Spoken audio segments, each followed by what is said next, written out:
Hello and welcome to Stretty News TV. It's a new season. First game of the season against Spurs. We're going to preview that and give a preview of the season. So I want to talk about who's going to get top four, what will the new signings provide, and a number of different things we can talk about. We could go on for the next maybe 45 minutes. I'm going to introduce the panel first. We've got Joey from America. How are you, Joey? I'm doing good, Dale. Enjoying being on with you guys and excited for another season. Fingers crossed we're not struggling to cross the line for top four this year round. Mike, how are you from Manchester? I'm very good, thank you. It's good to be back on. I'm pessimistic and apprehensive as always about the new season. And we've got the piss head Ian. How are you, Ian? The piss head Ian. I know that I'm suffering from hay fever yet again, but seriously, I'm not that bad. And this is lemonade before Mike starts commenting on it being insider. I've not got into full season mode just yet. Right, before we get into the nitty-gritty of the Spurs game, so I want to talk about each of the new signings. There's still something like 26 days to go. If United do decide to make another one or two signings, Pedro looks likely, but I think starting off we'll go with the youngest. Joey, there's a lot expected of Memphis Depay. Should United fans be expecting one straight away, or should we be a bit patient? He is young after all, and he's coming into a very different and more difficult league than the Dutch league. Yeah, I think you have to be patient with him. There's talk of him asking Louis van Gaal for the 7 shirt right away. He's definitely a confident lad. He's shown that he can do it in the Dutch league, top scorer. He's got pace. He's got every attribute you want from a United player. But I think we should, hold off on our expectations. You don't want to put too much pressure on him, and then he picks up an early injury, and then maybe his confidence dips a little bit. You have to also think if Louis van Gaal is going to be playing him behind Wayne Rooney, that's another new position for him to learn. He's more of a winger, so it will be interesting. But he has all the qualities, like I was saying, left foot, right foot. He's got pace, he's got trickery. He's got that flair. And Wayne Rooney seems to have taken him under his wing and is trying to show him. But this is a whole new league for him, so it'll be interesting. But I think we do need to be patient. I don't think we should go in expecting him to score 15, 20 goals and just light the league up. It's going to take some time to adjust. We've seen it last season with Di Maria. He came in and he lit it up right away, and then kind of faded away. Whether that be from other issues or not, we'll have to see. Di Maria is definitely something we're going to go over later on in the show. I think personally I have a lot to say about Di Maria. Sticking with Depay, Mike, someone that lives their life on the protein shake. Depay's coming into to the Premier League with a big physique, and you Mike, take it away. First of all, I've not had a protein shake in 2 months, so let's get that straight for a start. I've not seen enough of Depay. I didn't realise it was the off-season for that as well, Mike. I didn't realise there was some sort of off-season for protein shakes. No, I'm not. No, I have a coach now because I'll go into that later on. But he's told me not to have protein shakes anymore because I'm going to compete in something. But we'll go over to that later because that's not really anything to do with what we're talking about. As far as Depay, I mean, he's certainly. He's got thighs the size of Arnold Schwarzenegger's arms in the 1970s. He's absolutely huge. But I think Joey's right. We've got to be patient with him. Whether we will be patient with him, I think that's another matter. I think for United fans are concerned, it depends on who we take to him on any sort of personal level. Depends on who we're patient with him, because we never really took to Di Maria, and we'll get to this later. But we didn't. We liked the look of him early doors, and then very quickly it all went sour. So if United fans like him on a personal level, I think we'll be patient with him. I will be patient with him, but there's a lot of pressure on him now. With Di Maria gone, he's going to play a lot, and that means he's going to be in the spotlight big time. You see, that's the one thing with Depay I've seen is his bulk and his size. Like if you look at Ronaldo, I'm not going to compare players, but you look at any really young player come to United or any top team from a different country. And it's usually the one thing they need to learn is to bulk up when it comes to Premier League. It's physical. And he seems to already have that in abundance, which is something that I'm very, very impressed with. Now it's more a matter of him getting used to the pace of the league. He's fast, so he might not struggle with that like other players do. But watching him on tour, he seems to be a player that likes to go in and do some messy work as well as show a bit of flash. From watching the tour games, I'm not too sure you've seen them all, Ian. Which player has stood out for you most out of the new signings? I did see them all. I was here for the review of the last one, and we went through them all. This is what happens when you decide to have the summer off, Dale. You just completely miss out what's going on. I did watch all the tour games. I was really impressed with Damien at right back, and I think and he was another one that you sort of didn't struggle physically. We talked about Depay's trunk legs. But I thought Damien held his own anyway. So I think that they're two key players that could really shine this season. So, but yeah, Damien all over. I just thought, wow, Jesus, we found a right back that can finally take over from Valencia and unfortunately Rafael. I suppose the only other two signings that we haven't discussed, I'll give you one to discuss, Joey, is Schweinsteiger. What kind of impact can we expect from this season? Well, I think watching the last game that he played in, it's clear he needs to get some more fitness about him. Needs to get match sharp. He's also going to be adjusting to a new league. But with Schweinsteiger, you get, loads and loads of experience. The guy's won it all. World Cup winner, Champions League winner, multiple Bundesliga titles, and he's worked with Van Gaal, so he'll understand the system. I think with Schweinsteiger, you get a leader on the pitch as well. He's going to get stuck in. He's going to put a tackle in. He's going to do everything he can to win games for us. And I'm excited to have him. I see him more in the box-to-box role than the Carrick role personally, because I think Carrick and Schneiderlin are good enough to both do that. You get good rotation with those two. So I think that Herrera and Schweinsteiger are really going to be battling it out for a spot, because I think that Schweinsteiger has a little bit more offensive capabilities than the previous two I was talking about, Carrick and Schneiderlin. So, yeah, Schweinsteiger, just for his leadership, I would have paid the transfer fee. And I can't believe it's actually come off. That's one player I never thought I'd see, and he'll be the first German player to play for us. So I'm really excited to see what Schweinsteiger can bring. But I don't expect him to start this weekend. I expect him to maybe come off the bench. Like I said, I think he needs to get a little more match fitness about him. Completely heal up. I don't want him to get thrown into the fire with these knocks that he possibly has or does have. I'd like him to heal fully and then get in. When we really need him. Around the Christmas period.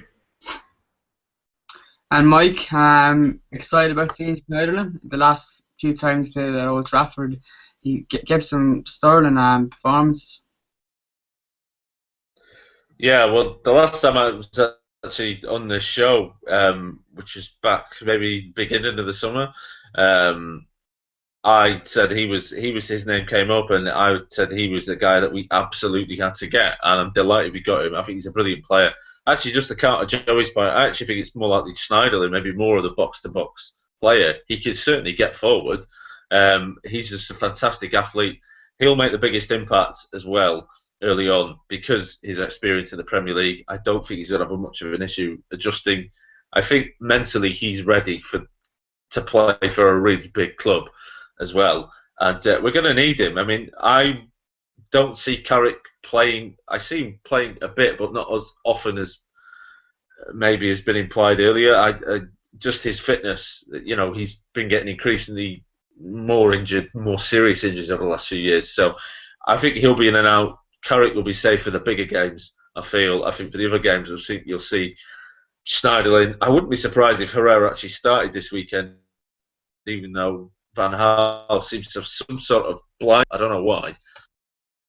Yeah, I suppose as well, and we've gone through all the new signings. To go through all the people that have left us, we'll be here all night. So I think we'll go for the main one that's caused the most controversy. Ian, without asking you a real question, thoughts on Di Maria thing?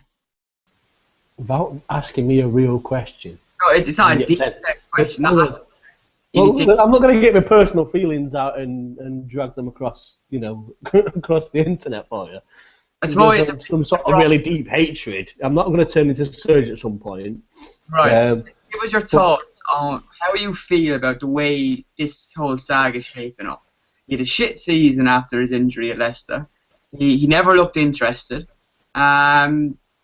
and it looks like he's no bottle. So, do you think he's going off to this French league, obviously for extra money, but also it's been a league that's much easier where you've absolutely fuck all competition? Yeah, it sounds that way, doesn't it? Really. Extra money, PSG just throw cash at you at 100 miles an hour. You can see that where David Luiz disappeared in that direction quite easily. But yeah, I thought. I think what's more frustrating is the fact that he didn't really apply himself to the idea and didn't sort of give it sort of like the chance to do so. Why go to United just to have a bit of what looks like a bit of a stopgap, really? Because to be honest, I thought he wanted to go to PSG. He did want to go. Well, it was reported he wanted to go to PSG before we signed him. They couldn't sign him because of financial fair play.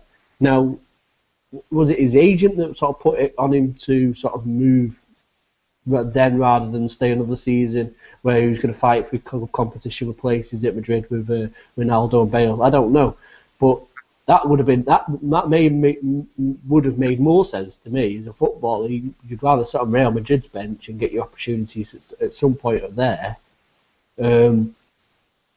Chicharito went over there on loan and got his opportunities. He bloody helped them into a final. So, I'd have thought that would have been a more happy environment. People that you knew didn't have to come to a new club and stuff. So I just found it the whole rather frustrating. I'm quite happily see the back of him, to be honest. We've lost to United about £20 million. Not worked out. I know the Falcao deal was a bit of a different thing. We took a bit of a gamble, but we only took a gamble taking him on loan. I was listening to Red Wednesday before, and Andy Ritchie mentioned this about Falcao. So we only took him on loan. It didn't work out. He still doesn't really look that type of player, and possibly he could be the same player as he was for us for Chelsea this season. Fingers crossed. There's been a lot of talk, Mike, about obviously the burglary when his house was apparently broken into on this season in Cheshire. Do you know something about Paris that we don't? Is that a crime-free city or something? Not if the news is to be believed, and it's not a terrorist-free city either. I've been to Paris. I'll be honest, it's not that nice, right? And I'm curious to know how much money he is on, because the top level of tax in France is absolutely eye-watering. It's about 70%, isn't it? Yeah, so he must be on considerably more money before tax than we were paying him. So PSG must be paying him a hell of a lot of money. I'd say I wouldn't be surprised if it wasn't far off 400,000 a week. I had a lot of sympathy for him earlier on. I felt there was a bit of mutual antipathy between him and the fans. I felt like United fans, a lot of them always wanted Bale, really, and we kind of got Di Maria. We were excited at first; he was a big name, but we wanted Bale. I don't know why, because we're never going to get him. And then obviously there was issues. Apparently they're breaking at his house and stuff like that. But my sympathy started to evaporate for him the moment he didn't get on the plane and just kind of disappeared. And then he turned up at a medical facility in Doha a few weeks later. I mean, I appreciate he doesn't want to stay, but you're being paid by your employer. You can at least see out your time at that employer professionally, and he failed to do that. And I hope someone has a word with Marcus Rojo, actually, as well, speaking of not getting on the plane, because what the hell, he was playing out of his visa issues. I can't believe he's not got that sorted. Yeah, there's another issue, actually. I thought he was taking visa issue advice off Harry Clement, because he can't make it on the plane either. We're lucky to fucking field any team with all these visa issues. It's the RGs. There must be something wrong with those RGs. Joey or Di Maria, a lot of people are saying that we need to replace him. Did we ever have him in order to need to replace him? He wasn't really performing. Who did he replace? Really, no one. I mean, he came in. I remember him coming in, and I remember his first game against QPR. He would pick the ball up and he would run at players, and that's something we hadn't seen at Old Trafford in a while. But no, really. I mean, I think we do need a marquee name, but not just a name. We just need the product. I don't care if it's a no name, but I think we need some type of output. He had 10 assists, but how many of them were on missed shots, wild shots from distance that just happened to find the foot of Falcao against Everton or another goal. But no, we never really did have him, to be honest. And it seems that had he been able to go to Paris, he would have gone. It is disrespectful because United go out, they spend £59 million. They give him the number 7 shirt, and they do everything they can for the guy. But it's just a strange one. Why even make the comments around the Copa America time that every place you've gone you've had a tough first season, but you've always been better, and that you want to stay and fight, and then to pull some stuff like he did, not getting on the plane. As a man, he should feel disappointed because you sign this contract. You want to keep a good account of yourself. You're not just a football player. You know what I'm saying? You're a person. And to me, he just shows his true character. That's just unacceptable. It's like having your mom call out of work for you. It's just something you don't do. If you always wanted to go to Paris, then you should have came back to training. You would have got your move. Might not get as much of the stick that we're gonna give him, calling him a snake and saying he has no spine. But no, I guess we never really did have him because after the holiday period when he had an injury and he came back, he really didn't do much. Didn't do much at all. I remember he scored against Yeovil, but other than that, he didn't do enough. Didn't justify the fee, and he'll go down as the biggest flop in English history. Just something he said earlier on today, and he did an interview before his move to PSG. He said, "I'm very happy because PSG wanted me to come here, and that makes me very happy. After that, I will do my best. I'll do things the best I can, and I will try to work hard and give it all like I did at other clubs." Work hard? Did he do that at United, Ian? Ian? When I can finally find the mute button. For me, I always had sort of really had a go at him for that because he didn't work hard, he didn't close down, he was always scared of a tackle. I'm not saying that he needs to fly in like Valencia was doing in that last game, like knee height, trying to take someone's heart out or something, but at least actually make a tackle or get close to a player so that you sort of have to frustrate them in making a pass or not just giving them the free time on the ball. And he just didn't do that at all at times. And that really did sort of, I'm going to use the word frustration again. It did frustrate me. But yeah, work rate is everything in Louis van Gaal's philosophy. His work rate, closing down on the ball, working as a team, and he's just, to be honest, probably not interested. We'll see how he fares in PSG's team if he does the same there.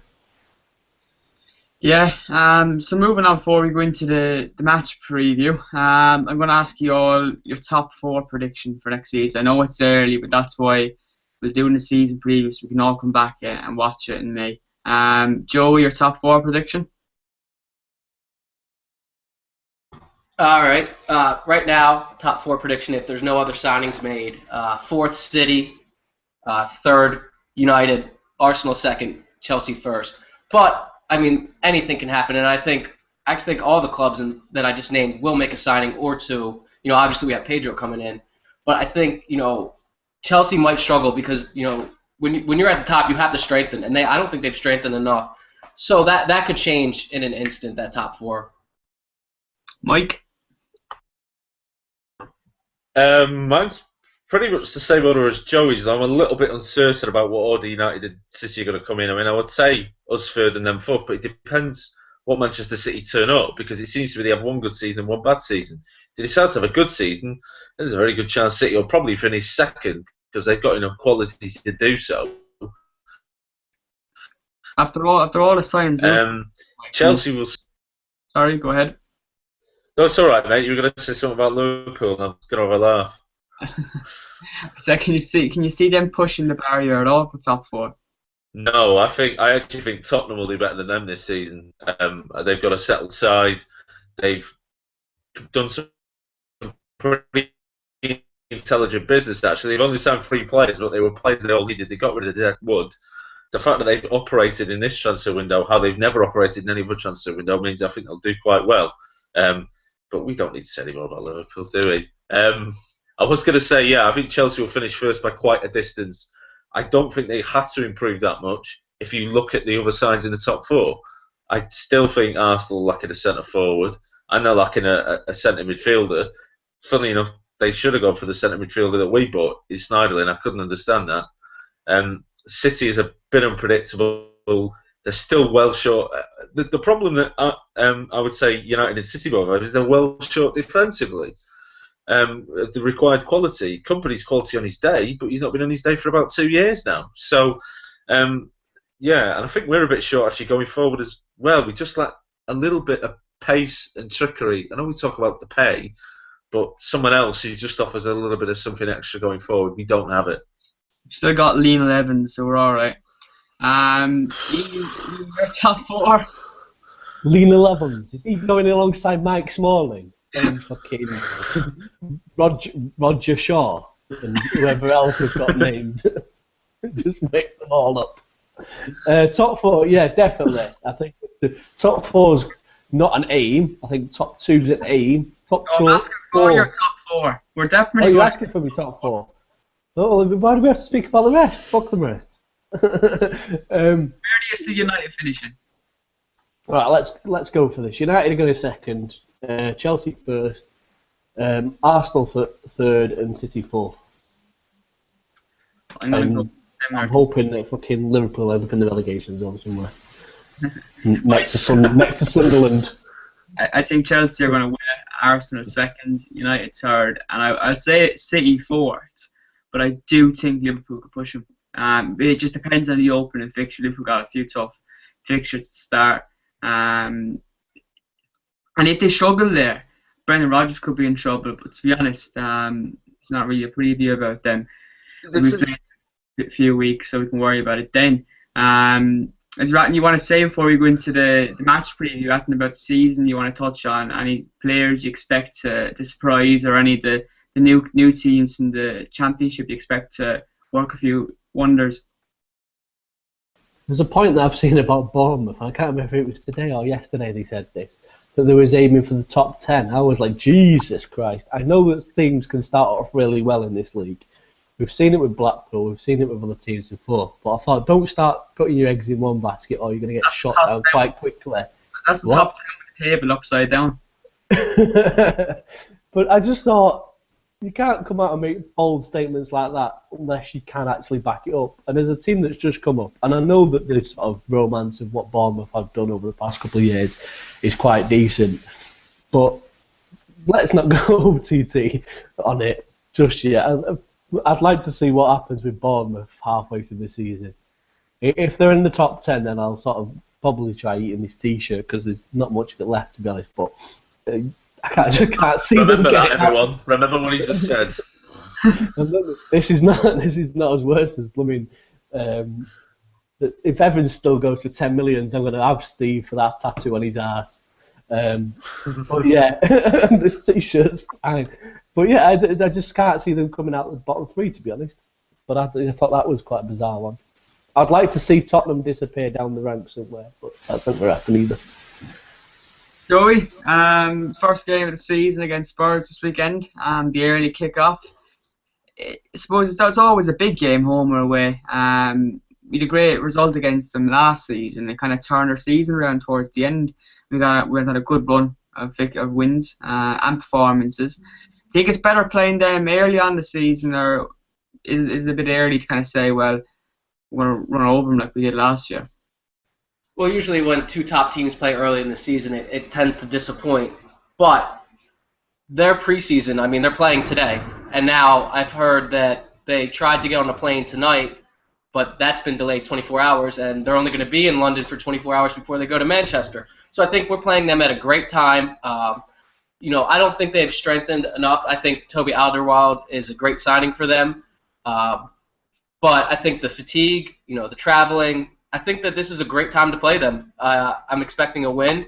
I'm expecting us to, get into our passing game and have them chasing the ball around, which will, you're already tired. Your legs are going to get even heavier than your mind starts to go. So I'm expecting a big win, honestly, on Saturday. And I would be disappointed if we didn't win. But, yeah, it's a great time to play them. First game of the season. And all the new signings coming out for the first game. it's going to be a great atmosphere as well. I'm really looking forward to it. Just not looking forward to the kickoff here. It's quite early. We got used to that over the summer. I was waking or staying up to 4 o'clock in the morning and going to bed at 7 and 8. To be honest, I wouldn't wish them a worst enemy, but a credit to Reds like yourselves across the world that do it every week. I did really enjoy it, to be honest with you. Mike, Hugo Lloris, Harry Kane, which dressing rooms are they going to be in? I'm sorry, is this a Daily Star Sport podcast, is it? Well, I mean, De Gea's not going anywhere, so Hugo Lloris will be staying in the top of the dressing room. I think if De Gea was going to be sold, he'd have been sold already. So that's Harry Kane. I don't know, where's this story come? Does anyone know where this story's come from? I don't ever envision him as a United player. I don't know why. Mr. Reliant, Mr. Tom McDermott. Wasn't Tom McDermott, was it? Jesus. Yeah. So back to that Daily Sport podcast she was on about. That's reliable pal. Yeah, should we just move on to the game then? Yeah, yeah, God. I don't know where we go from there, really. Yeah, I'm expecting a win anyway. In all seriousness, the preseason friendly got tonight, there was no sign of Harry Kane, and there's all these rumours coming out everywhere. But those rumours are dated back since May, and I think if United were really that interested, we would have heard more throughout the summer. But either way, we're expecting to see Hugo Lloris and Harry Kane on Saturday playing against United. And the last time Harry Kane played against United, he ended up in Mike Smalling's pocket. That's how bad he was. Yeah. There's a lot of talk about this centre-back partnership this season. We haven't bought a centre-half as expected. There's no sign of Sergio Ramos, one of your favourites. There's a lot of talk about Daley Blinder. And one thing of last season, it doesn't matter who was in the team or what formation was available, Van Gaal always found a spot for Daley Blind. He's a big favourite of his. And it appears he's going to play centre-half this weekend. Is that something that worries you with his height? Or do you look at it more so in that he's a player that's very well able to read the game, and that's something we should be looking at more so than presence and height when you have a player like Mike Smalling behind you or beside you? We need a leader at centre half, a battle-hardened leader at centre half. That's what we needed. Somebody who could command the defence. I'm not sure Daley Blind's that guy. I feared the worst when he came out and said that he was looking at Daley Blind pretty much as a cert to start at centre half for this season. As soon as he said that, I just knew we weren't buying a centre half. I knew it wasn't going to happen because it was the same thing Alex Ferguson always said about midfielders every year for like 5 years. Well, you know, are you going to buy a midfielder this summer? Well, Ryan Giggs could play there, you know, Park Ji-sung, God knows who else. Oh, we'll stick Phil Jones in there for a game or two. Rio Ferdinand. It's the same thing.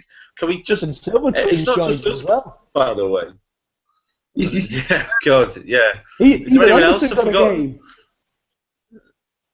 Cleverly Anderson, got to play. He was cleverly... Jemba. Anyway. Yes, as I was saying anyway, it's not just us, by the way. There's a number of teams needed to buy defenders centre halves this season, didn't buy them. Liverpool won't get anywhere near the top four because they didn't buy a centre half. They desperately need one and they haven't bought one. I think City needed to buy one. They didn't buy one. I think the only two teams in the Premier League with really, really strong centre half partnership that could win in the league are Chelsea, and even they, I think, needed a centre half. I'm not sure Terry can play every game. And Arsenal with Mertesacker and Koscielny. Koscielny, I'm a big fan of. I think he's brilliant centre half. We don't have anyone as good as him, and we don't have anyone as good as John Terry on his day. You know, Ramos would have been great.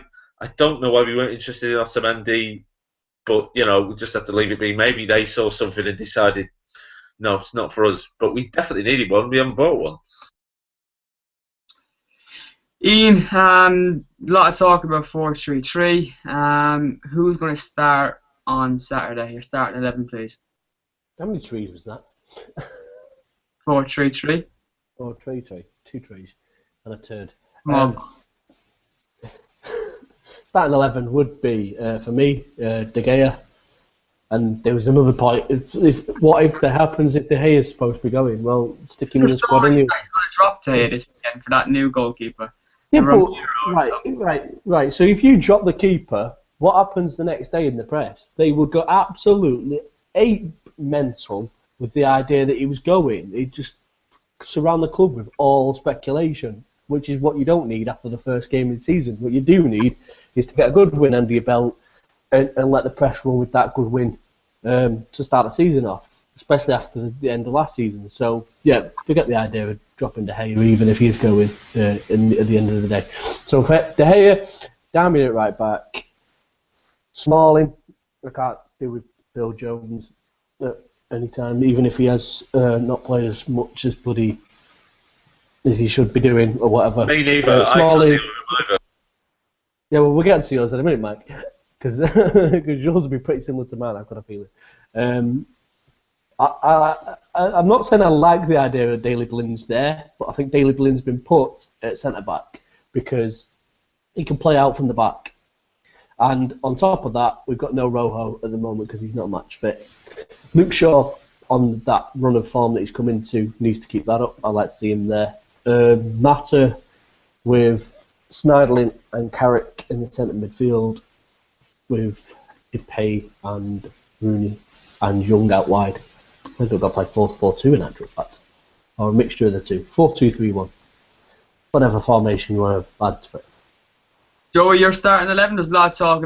Young, or Ian just mentioned Young. A lot of people in the comment section are asking about Pereira. Should he start ahead of Young after his impressive pre-season tour? I suppose for starters, though, walk us through your starting 11. Yeah, I'd have almost the exact same.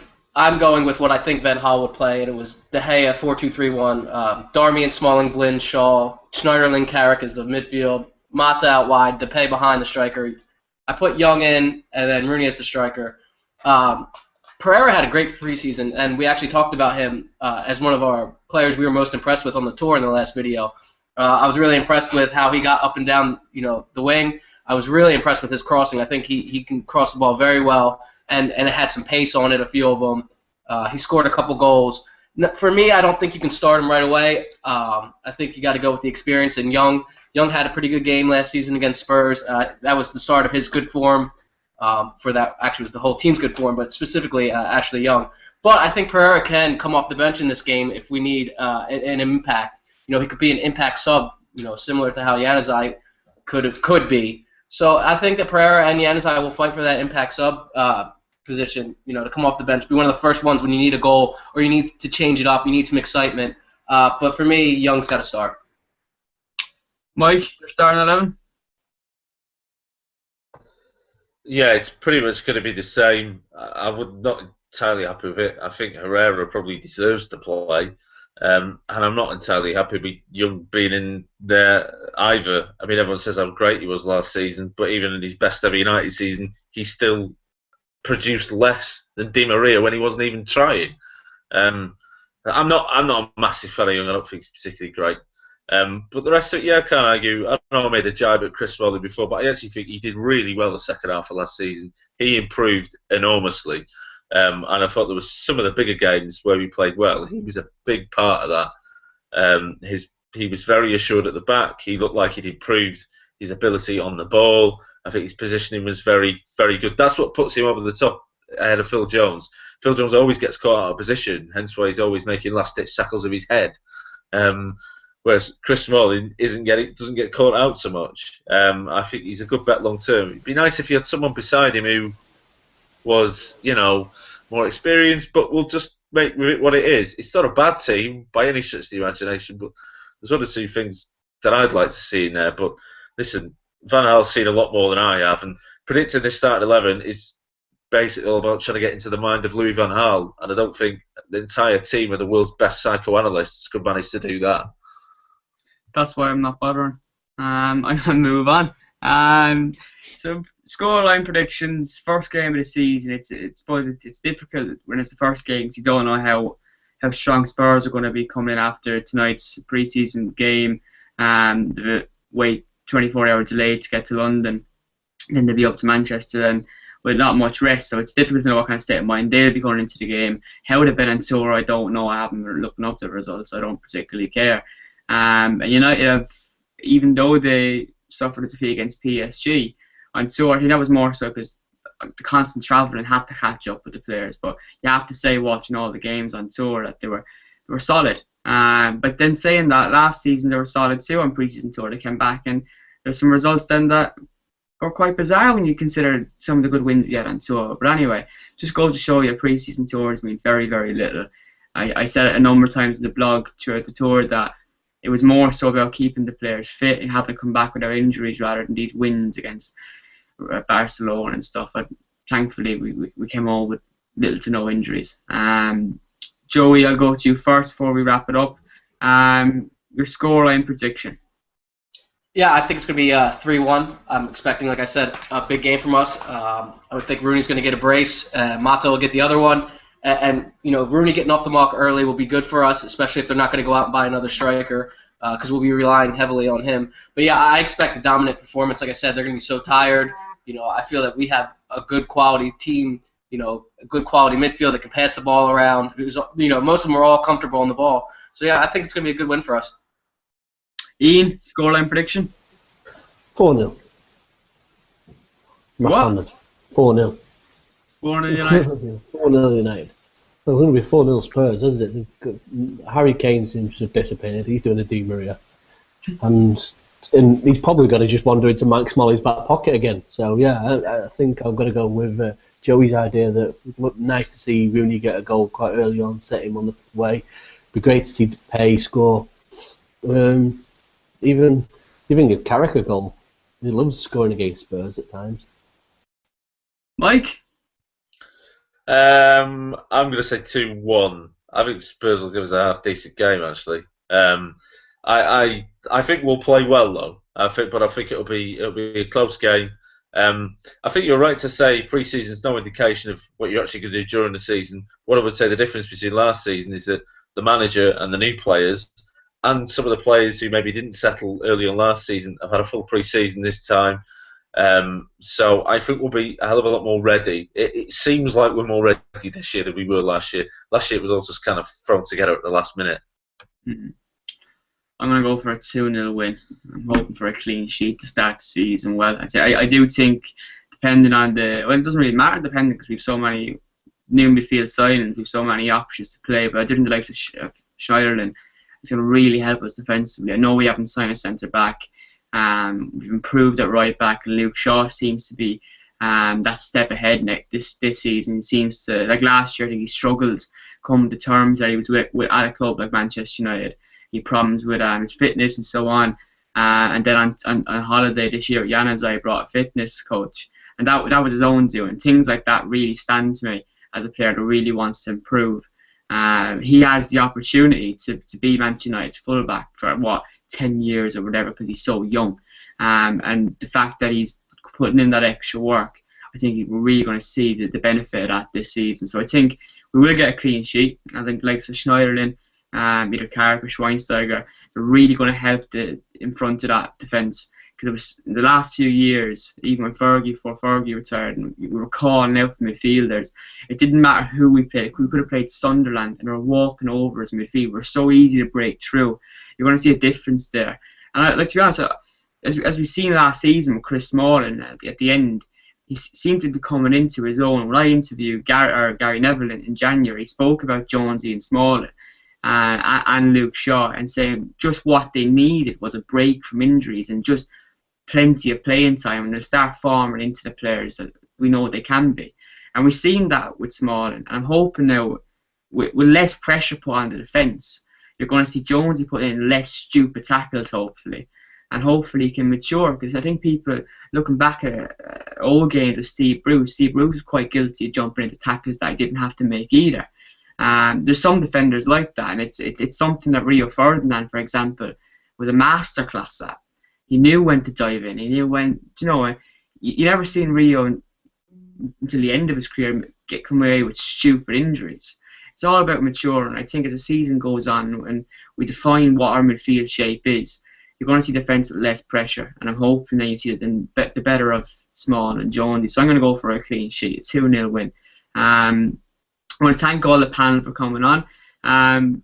When this broadcast is finished, I'm going to quickly type in the description the fantasy football code for StrettyNews.com, so you can all join up. I might give away a competition at the end of the season. Whoever wins, only if I win it. But yeah, before we wrap it up, Ian, thanks for joining us. It's always a pleasure, pal. Any last thing you want to leave off? Any last what?